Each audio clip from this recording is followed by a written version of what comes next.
তেতিয়া খুব বেছি 2-5-10 মান হৈছে। তেতিয়া প্ৰথম শব্দ শুনিছো আমি।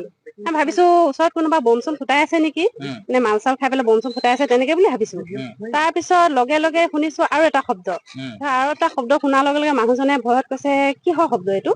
মানুহজনে টৰ্চটো লৈ পেলাই ওলাই আহিব বিচাৰিছে। কেইবাজাৰি গুলি ফুটি আছিলে? হয় একেবাৰে। সময়টো 2:10-5 তেনেকে ভিতৰতে হব। তাৰ পিছত মানুহজনে ওলাই আহিব বিচাৰিছে, মই মানুহজনক কৈছো ৰবা চাই লোৱা, চাই লৈ পেলাই যাবা।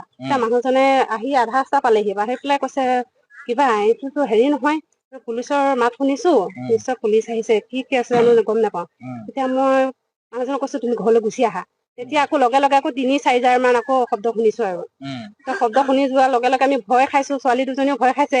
ভয় খাই আমি পেপুৱা লাগি ভিতৰতে সোমাই আছো। তেতিয়া এই 3-3:30 মান বজাত তেতিয়া থানাৰ চাৰ এজনে আহি পেলাই আমাক মানে জনাইছে কথাটো আৰু এনেকুৱা বাহিৰলৈ ওলাই আহিছে নেকি? হয়, কি দেখা পাইছে? ওলাই আহি দেখিছো ছাৰসকলক দেখিছো আৰু পুলিচ ছাৰসকলক দেখিছো। তাৰপিছতে মানুহজনক মাতি লৈ গল পুলিচ ছাৰসকলে। ডকাইত দেখা পাইছে নেকি? নাই ডকাইত দেখা নাপালো, কিন্তু